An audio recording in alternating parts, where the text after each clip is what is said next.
I basically did a 180 turn away from God, and to the point where I couldn't see him at all. I just went to church on Sundays because my parents wanted me to, and that, thinking about it now, is really hard for me just because this is one of my favorite places to be and it's a safe place for me. But that was definitely one of the darkest times in my life because I didn't blame myself even though I should have. I blamed God. I was like, why aren't you here? Why aren't you listening to me? Like, where are you? You're not helping me at all. And it was because I let the world's views of what I should think is important take control of my life completely.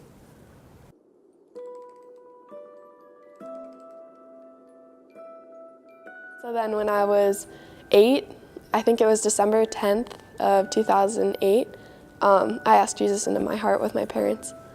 And that was definitely a day that changed my life for sure.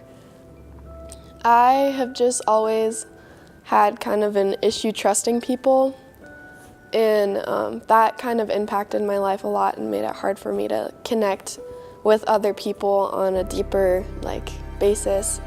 And I'm not exactly sure why that is. I've never been one of those people you can talk to right away and be like, oh, I like her, I can talk to her.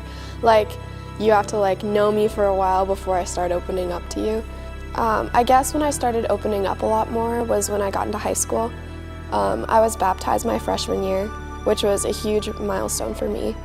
And but as soon as sophomore year started, I kind of started backing away from God because I wanted to do what I wanted to, not so much what he had planned for me.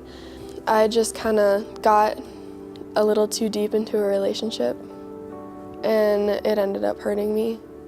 And I knew from the beginning that that person wasn't going to be the one for me. And I should have ended it a lot sooner than I had. And it was just, I was not treated very well in that relationship. It was definitely an all-for-one relationship.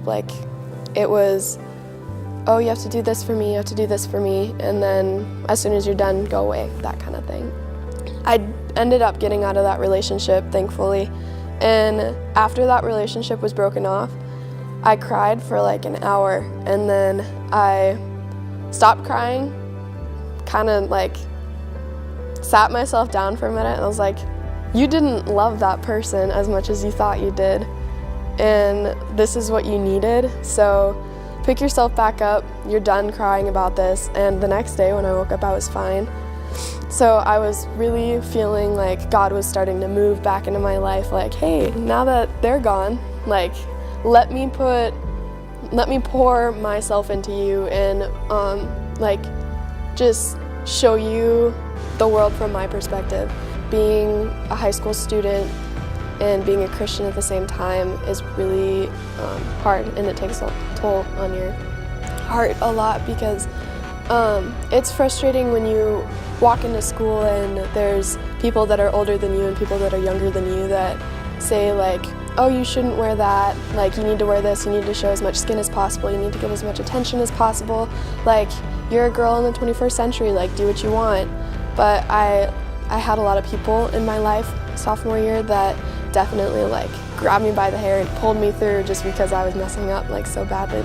Tendra Palin was definitely one of the people that helped me make a really hard decision, as well as Addison Osterdijk helped mentor me a lot at life, which was really intense for me just because he had a lot to say about what I was going through. And just my parents and Kirk and just the whole church family I felt like everyone was behind me, and they were we got you, don't worry, you're not gonna fall, God's up there, he's looking down on you.